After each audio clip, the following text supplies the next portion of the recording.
बिस्मिल्लाहिर्रहमानिर्रहीम। अस्सलामुअलैकुम। आप देख रहे हैं डीडीपी एनालिटिका।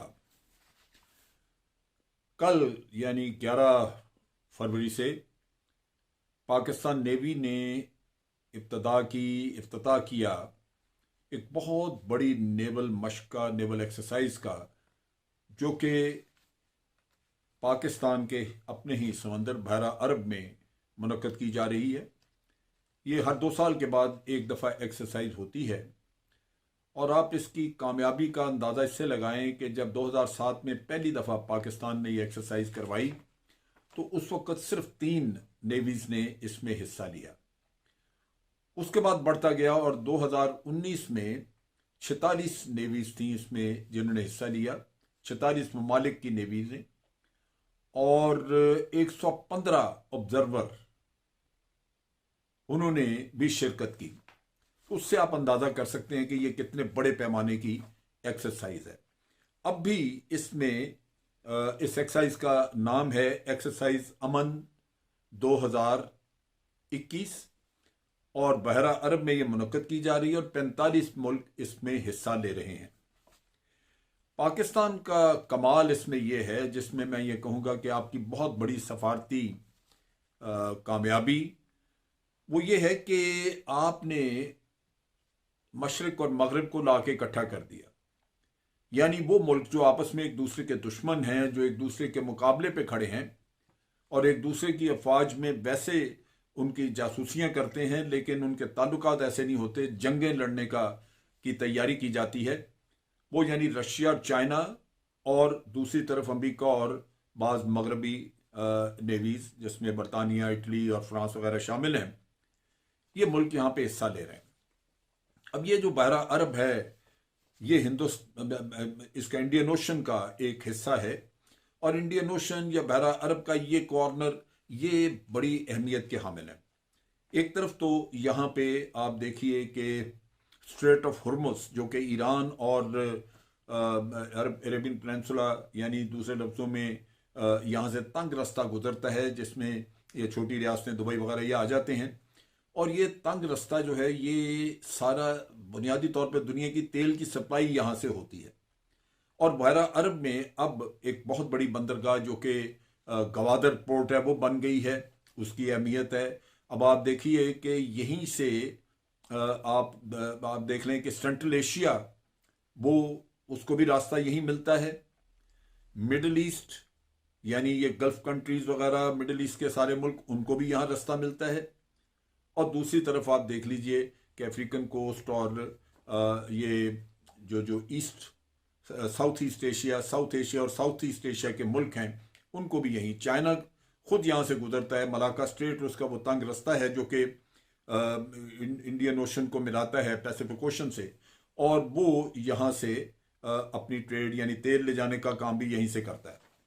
अब यह है कि ये मशकें यहाँ पे एक रूटीन बन गई, लेकिन पाकिस्तान को एक तो बहुत बड़े पैमाने पे इन नेवीज़ को इकट्ठा करके एक जगह और मशकें करवाने का तजर्बा मिलता है। फिर यह कि पाकिस्तान नेवी एक्सपैंड हो रही है। पाकिस्तान नेवी इस बात का इरादा रखती है कि वो बड़े पैमाने पे, जिसे हम ब्लू वाटर नेवी कहते हैं, वो एक वक्त में अपने आप को बना ले, तैयार करे। और उसके लिए लाजमी बात है कि साल लगेंगे, वक्त लगेगा, लेकिन आप उसके लिए तैयारी कर रहे हैं। उसमें आपको मुख्तलिफ़ किस्म के प्लेटफॉर्म आप हासिल कर रहे हैं। उसमें आप देख लीजिए कि डिस्ट्रॉयर्स और आपकी सबमरीन्स आ रही हैं, फ्रिगेट्स आप ले रहे हैं, आप एरियल प्लेटफॉर्म ले रहे हैं जहाँ पे कि हवाई जहाज़, रेडार्स और हेलीकॉप्टर्स वगैरह उनका इस्तेमाल नेवी कर रही है। तो नेवी तकरीबन हर तरह की जंग के लिए अपने आप को तैयार कर रही है और ये उसके लिए बहुत बड़ा तजर्बा है। जब आप दुनिया की 3 सबसे बड़ी नेवीज जिसमें अमेरिका, रशिया और चाइना शामिल हैं, उनके साथ मिलकर काम करते हैं तो आपको बहुत बड़ा तजर्बा हासिल होता है। 11 फरवरी से 16 फरवरी तक ये मशकें चलेंगी और इन मशकों की वजह से पाकिस्तान के इन ममालिक के साथ फौजी सतह पे ताल्लुकात भी काफ़ी बेहतर होंगे। अब ये आप देखिए कि यहाँ नेटो के मुल्क हिस्सा ले रहे हैं इस एक्सरसाइज में, टर्की भी इसमें शामिल है। दूसरी तरफ रशिया पिछले दहाई में 10 साल में पहली दफ़ा नेटो की नेवीज के साथ एक्सरसाइज कर रहा है और ये पाकिस्तान की रिक्वेस्ट है, पाकिस्तान की दावत है, जिस पे कि रशिया ने आना मंजूर किया। और उससे आप सोचिए कि रशिया के साथ आपका फौजी तावन बढ़ाने में मदद मिलेगी। और फौजी ताल्लुकात रशिया के साथ हमारे पहले से कुछ न कुछ मौजूद हैं, लेकिन ऐसे तावन से, जैसे हमारी ज़मीनी एक्सरसाइज भी होती हैं, दहशतगर्दी के खिलाफ भी आर्मी एक्सरसाइज करती रहती है रशिया के साथ मिलके, तो उससे तवक्को यही है कि आपका तावन इन एक्सरसाइज में बढ़ेगा और उससे आप न सिर्फ एक दूसरे से सीखेंगे, बल्कि एक दूसरे के साथ तावन की वजह से आपको अपनी अपनी साइड को इम्प्रूव करने का मौका मिल जाता है।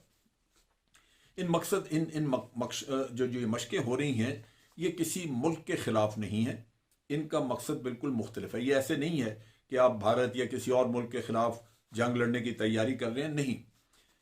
बुनियादी तौर पे इन मशकों का मकसद है कि ये जो इतना अहम समंदर है, जैसे बहर अरब कहते हैं, या ये इंडियन ओशन का हिस्सा है, जिसका मैंने बताया कि कैसे ये लिंक मुहैया करता है और सारी दुनिया का तेल यहाँ से जाता है, ये बहुत अहम जो समंदर है, इसमें अमन कायम रखना, जैसे कि मशक का नाम है, ये मशक कहलाती है एक्सरसाइज अमन 2021।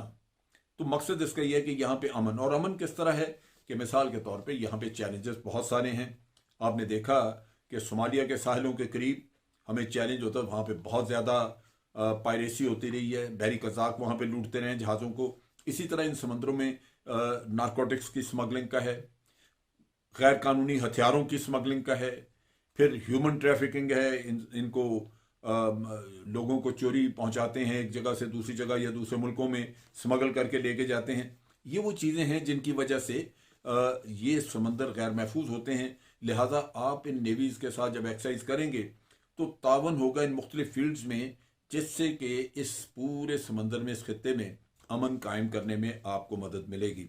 और तावन जब एक दूसरे के साथ आपने मिल के काम किया होगा तो इंटरऑपरेबिलिटी, जैसे हम कहते हैं कि भाई एक दूसरे के साथ मिल के ऑपरेशंस करना, वो आपको ऑपरेबिलिटी आपकी इंटरऑपरेबिलिटी है वो मिल जाती है।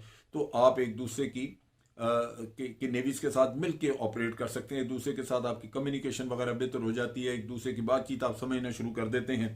तो उस तावन की वजह से आपको फ़ायदा रहता है। फिर ये है कि ये दिफाई तावन जो आज आपका चंद मुल्कों तक है महदूद, अगर ये बढ़ेगा तो आपको और भी कुछ पार्टनर यहाँ मिल जाएंगे इन मुल्कों के, जिनके ज़रिए आप अपनी आइंदा के लिए एक्सपेंशन का काम कर सकते हैं, उनसे टेक्नोलॉजी वगैरह ली जा सकती है। सो मुख्तलिफ मुल्कों के टेक्नोलॉजी देख के, उनके नेवीज़ की स्टैंडर्ड्स देख के, तो आप उनके साथ अपने ताल्लुकात आगे बढ़ा सकते हैं। ये सबसे बड़ा जो यहाँ पे पैगाम है वो भारत के लिए है। भारत की वो मज़मूम कोशिशें, मैं जंग के नुक्ता निगाह से नहीं कह रहा, भारत की वो मज़मूम कोशिशें जहाँ वो अपनी छाती बजा बजा के, उनका प्राइम मिनिस्टर कहता था कि पाकिस्तान को दुनिया में हम तनहा कर देंगे, आइसोलेट कर देंगे। आज ये उनके मुंह पे एक तमाचा है कि पाकिस्तान तनहा नहीं बल्कि दुनिया के पुरअमन मुल्कों में एक बहुत ही अहम मुकाम रखता है। और ख़ास तौर पे जैसे मैंने इस खत्ते की अहमियत बताई और यहाँ आपकी ग्वादर पोर्ट की जिस तरह अहमियत है, उस लिहाज से पाकिस्तान की जोग्राफियाई अहमियत को कोई इनकार नहीं कर सकता। और इसकी वजह से आप देखिए कि भारत की तमाम मज़मूम कोशिशें जो हैं वो नाकाम है। ये जोग्राफियाई अहमियत जो पाकिस्तान की है, ये अल्लाह की दी हुई एक नेमत है और हमें इसको एक्सप्लॉइट भी करना चाहिए। इसके ज़रिए हमें अपने मुल्क के लिए और इस खत्ते के लिए ज़्यादा से ज़्यादा अमन कायम करने की कोशिश करनी चाहिए। ये जो मशकें हैं, इनका मोटो है टुगेदर फॉर पीस। तो हम सब इकट्ठे हुए हैं अमन के लिए, और ऐसी मशकें जो हैं ये आइंदा भी जारी रहेंगी। ये हमारी हौसला अफजाई है कि इन मुल्कों ने हमारी दावत पे इधर आना कबूल किया। इसी महीने शुरू में जो हमें चंद दिन पहले, 2 या 3 दिन 4 दिन पहले की बात है, कि हमें एक और जो कामयाबी मिली थी वो बाबर मिज़ाइल का तजर्बा था। बाबर एक क्रूज मिज़ाइल है जो कि लैंड हगिंग होता है, जो ज़मीन के साथ साथ चलता है, उड़ता है। अगर उसके दरमियान रास्ते में पहाड़ आ जाए तो वो पहाड़ को यूं अबूर करेगा, फिर नीचे आएगा ज़मीन की तरफ और फिर अपनी मंजिल की तरफ चलता रहेगा। ये क्रूज मिज़ाइल का तजर्बा जो कि नए पैरामीटर्स के साथ 450 किलोमीटर के फासले पे मारा गया और बड़ा कामयाब तजर्बा था। बड़ी मुबारकबाद वगैरह फौज को मिली, तो ये दूसरी खुशखबरी थी। तो इस लिहाज से पाकिस्तान की ज़मीनी अफवाज, नेवी, एयरफोर्स, जहां हमने ये हमारे पास नए जहाज़ जो JF-17 थंडर जो हमने बनाए हैं खुद यहाँ पे, उनका भी नया ब्लॉक शामिल हुआ है। तो अल्लाह के फजल से आपकी अफवाज जो हैं वो दिन ब दिन मजबूत हो रही हैं, और वो मजबूती दर हकीकत इसलिए है कि, या उसका फ़ायदा ये है कि दुश्मन आपकी तरफ मैली आंख से फिर नहीं देख सकता, और अगर देखे तो फिर आप दंदान शिकन उसको जवाब देते हैं, जिसके लिए आपकी अफवाज आज तैयार बैठी हैं। अफवाज पाकिस्तान जिंदाबाद, पाकिस्तान पाइंदाबाद।